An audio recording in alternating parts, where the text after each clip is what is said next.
Polling ശതമാനം അടിസ്ഥാനമാക്കിയുള്ള വിശകലനങ്ങളുടെ തിരക്കിലാണ് ചേലക്കരയിൽ ഇരു മുന്നണികളും. കഴിഞ്ഞ തവണത്തേക്കാൾ ഉയർന്ന ഭൂരിപക്ഷത്തിന് മണ്ഡലം നിലനിർത്തുമെന്നാണ് LDFന്റെ കണക്ക്. എന്നാൽ UDF കാര്യമായ പ്രതീക്ഷ ചേലക്കരയിൽ വെച്ചുപുലർത്തുന്നില്ല. തിയോഫിനാണ് വിവരങ്ങൾ നൽകാനുള്ളത്. തിയോഫിൻ, പോളിംഗ് ശതമാനം വെച്ചുള്ള കൂട്ടലും കിഴിക്കലുകളുമാണ് ഈ മണിക്കൂറുകളിൽ നടന്നുകൊണ്ടിരിക്കുന്നത്. എന്തൊക്കെയാണ് മുന്നണികൾ പ്രതീക്ഷ വെച്ചിരിക്കുന്നത്? ചേലക്കരയെ സംബന്ധിച്ചിടത്തോളം കെ രാധാകൃഷ്ണൻ എന്ന MP-യുടെ മികവിൽ ഉണ്ടാക്കിയ നേട്ടമുണ്ട്. അതോടൊപ്പം UR പ്രദീപ് അതിനുശേഷമുള്ള അദ്ദേഹത്തിന് പിൻഗാമി എന്ന നിലയ്ക്ക് കൂടി വിലയിരുത്തപ്പെടുമ്പോൾ ഇന്നലത്തെ പോളിംഗ് ശതമാനത്തിൽ എന്തൊക്കെ പ്രതീക്ഷകൾ LDF വെച്ചു പുലർത്തുന്നു? ഉച്ചയ്ക്ക് ശേഷം പോളിംഗ് ശതമാനത്തിൽ ഇടിവ് വരേണ്ട സാഹചര്യം സാധാരണഗതിയിൽ ഉണ്ടായിട്ട് പോലും അതുണ്ടായിട്ടില്ല. അത് LDFന് പ്രാതിനിധ്യമുള്ള പഞ്ചായത്തുകളിലാണല്ലോ ഇന്നലെ പോളിംഗ് ശതമാനം അപ്പോഴും ഉയർന്നു തന്നെ നിന്നിരുന്നത്.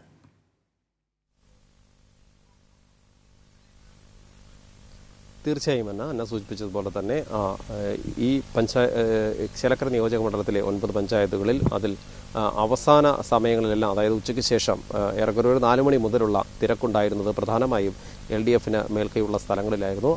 അവിടെയെല്ലാം പരമാവധി ഇടതുമുന്നണിക്ക് കിട്ടേണ്ട വോട്ടുകളെല്ലാം ഉറപ്പാക്കാൻ, ഇതെല്ലാം പോളിംഗ് ബൂത്തുകളിലേക്ക് എത്തിക്കാൻ പ്രവർത്തകർക്ക് സാധിച്ചു. കൃത്യമായി തന്നെ വളരെ ചിട്ടയായി തന്നെ ഈ തെരഞ്ഞെടുപ്പ് പ്രവർത്തനങ്ങൾ നടന്നു. ഇത്രയും ദിവസങ്ങളിലുള്ള പ്രചാരണ പ്രവർത്തനങ്ങൾ തന്നെ വളരെ ചിട്ടയോടുകൂടിയതായിരുന്നു. ഒരു എണ്ണയിട്ട യന്ത്രം പോലെ ഇടതുമുന്നണി സംവിധാനം ഒറ്റക്കെട്ടായി പ്രവർത്തിച്ചു.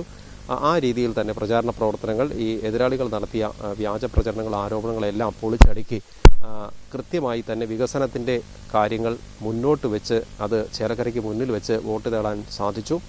ആ ഒരു പ്രതീക്ഷ തന്നെയാണ് UR പ്രദീപും നമ്മളോട് പങ്കുവയ്ക്കുന്നത്. കാരണം അദ്ദേഹം നേരത്തെ ഈ 5 വർഷം, ഒന്നാം പിണറായി സർക്കാരിൻ്റെ കാലത്തുള്ള 5 വർഷം അദ്ദേഹം ജനപ്രതിനിധിയായിരുന്ന ആളാണ്. ആ സമയത്ത് അദ്ദേഹം ചെയ്ത പ്രവർത്തനങ്ങൾ അത് ജനങ്ങൾക്കറിയാം. എപ്പോഴും ജനങ്ങൾക്കിടയിലുള്ള ആളാണ് UR പ്രദീപ്. അതോടൊപ്പം തന്നെ ഒന്നുകൂടി പറയേണ്ടതുണ്ട്, ഇപ്പോൾ ഇത്രയും ദിവസം നീണ്ട ഈ പ്രചാരണ പ്രവർത്തനങ്ങൾ, തിരക്കിട്ട ഓട്ടത്തിനെല്ലാം ശേഷം അദ്ദേഹം രാവിലെ വീട്ടിലുണ്ട്. രാവിലത്തെ ഒരു അല്പസമയം വിശ്രമം കിട്ടിക്കഴിഞ്ഞാൽ ഉച്ചയ്ക്ക് മുമ്പ് തന്നെ വീണ്ടും ഈ പൊതുജനങ്ങൾക്കിടയിലേക്ക് ഇറങ്ങണമെന്നാണ് അദ്ദേഹം അല്പം മുമ്പ് തന്നെ നമ്മളോട് പറഞ്ഞത്. കാരണം ജനങ്ങൾക്കിടയിലാണ് അദ്ദേഹത്തിൻ്റെ ജീവിതം. ഈ ജനക്കൂട്ടത്തിൽ ജനങ്ങൾക്കിടയിലുള്ള അവരുടെ കാര്യങ്ങൾ, അവർക്ക് വേണ്ടിയുള്ള സഹായങ്ങൾ ചെയ്യുക, ഓരോ ആവശ്യത്തിനും അവരോടൊപ്പം എത്തുക, അത്തരത്തിലാണ് അദ്ദേഹത്തിൻ്റെ ഒരു റൂട്ടീനായിട്ടുള്ള ഒരു ജീവിതം. ആ ഒരു പ്രവർത്തനം, അതിൽ നിന്ന് മാറി എന്നൊരു കാര്യത്തെക്കുറിച്ച് ചിന്തിക്കാൻ കഴിയില്ല. കാരണം നമ്മൾ നേരത്തെ ചോദിച്ചിരുന്നു അദ്ദേഹത്തോട്, ഇനി ഈ പോളിംഗിൻ്റെ റിസൾട്ട് വരാനായി ദിവസങ്ങളുണ്ട്, 23-ാം തീയതി വരെയുള്ള സമയം എങ്ങനെയായിരിക്കുമെന്ന് ചോദിച്ചപ്പോൾ അദ്ദേഹം, ഞാൻ ഇതുവരെ എങ്ങനെയായിരുന്നു അതുപോലെ തന്നെയായിരിക്കും ഇനിയുള്ള ദിവസങ്ങൾ, അതിൻ്റെ പേരിൽ ഇതിനിടെ വേറെ വിശ്രമിക്കൽ അങ്ങനെയൊന്നുമില്ല. കാരണം അല്പസമയം രാത്രി വൈകി വരെയുള്ള പ്രചാരണ പ്രവർത്തനങ്ങളും കാര്യങ്ങളും കഴിഞ്ഞു വന്ന് രാവിലെ ഒരു അല്പസമയം വിശ്രമിക്കാൻ കിട്ടിക്കഴിഞ്ഞാൽ അത് മതി അദ്ദേഹത്തിന്. അതിനുശേഷം ജനങ്ങളിലേക്ക് ഇറങ്ങുന്നു. മുന്നണികളെല്ലാം കൂട്ടലും കിഴിക്കലുമായി മുന്നോട്ട് പോയിക്കൊണ്ടിരിക്കുകയാണ്. ഇടതുമുന്നണി എന്തായാലും വലിയ പ്രതീക്ഷയിലാണ്. ഈ പോളിംഗ് ശതമാനം 72.77% പോളിംഗ്, അത് തന്നെ വലിയ പ്രതീക്ഷ നൽകുന്നു. ആ പോളിംഗ് ശതമാനം മാത്രമല്ല, അതിൽ കൃത്യമായി ഇടതുമുന്നണിയുടെ വോട്ടുകൾ ഓരോ സ്ഥലങ്ങളിലും, ഇടതുമുന്നണിയുടെ പോക്കറ്റുകളിൽ, പ്രത്യേകിച്ച് LDFന് മുന്നേറ്റമുള്ള പഞ്ചായത്തുകളിലെല്ലാം അത് കൃത്യമായി എത്തിക്കാൻ കഴിഞ്ഞു. ഇന്നലെ നമ്മൾ വൈകിട്ട് കണ്ടതാണ് തളിയിലുള്ള ബൂത്തിൽ ഏറെ വൈകിയും പോളിംഗ് മുന്നോട്ട് പോയി എന്നത്.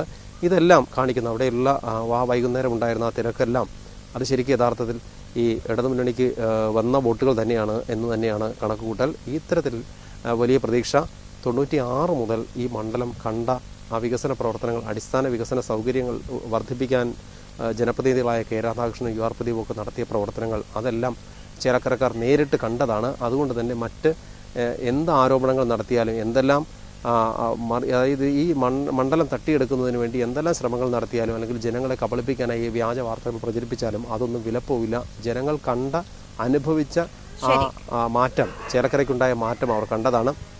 മികച്ച വിദ്യാഭ്യാസ സ്ഥാപനങ്ങൾ വന്നു, ഏറ്റവും മികച്ച റോഡുകൾ വന്നു. ഇതെല്ലാം കണ്ടു തന്നെയാണ് ജനങ്ങൾ വിധി എഴുതിയിരിക്കുന്നത്. എന്തായാലും ഇന്നലെ വൈകി വന്ന ആ ഒരു പോളിംഗ് ഉണ്ട്, ഏറ്റവും അവസാനം നടന്ന ആ കണക്ക് കൂടി വെച്ചുകൊണ്ടാണ് പാർട്ടി വിലയിരുത്തൽ നടത്തുന്നത്. 2 മുന്നണികളും, പ്രമുഖ 3 മുന്നണികളും അതുമായി ബന്ധപ്പെട്ട വിലയിരുത്തൽ 72.77% പോളിംഗ് രേഖപ്പെടുത്തിയത് ഇന്നലെ ചേലക്കരയിൽ. ഇരു മുന്നണികളും വലിയ പ്രതീക്ഷകളാണ് വെച്ചു പുലർത്തുന്നത്. CPIM-നെ സംബന്ധിച്ചിടത്തോളം 96 മുതൽ കയ്യിലുള്ള മണ്ഡലമാണ്, വലിയ പ്രാതിനിധ്യമുള്ള മണ്ഡലമാണ്. ഇത്തവണ അതിലൊരു മാറ്റം ഉണ്ടാകുമെന്നുള്ള വിലയിരുത്തലുകളൊക്കെ UDF ക്യാമ്പിൽ നിന്നുണ്ടാകുന്നുണ്ട്. പക്ഷേ ആത്മവിശ്വാസം അതേ അർത്ഥത്തിൽ 100% വിജയം എന്ന അർത്ഥത്തിൽ തന്നെയാണ് CPIM കാത്തുപോരുന്നത്. തിയോഫിനാണ് അവിടെ നിന്നുള്ള വിവരങ്ങൾ നൽകിയത്.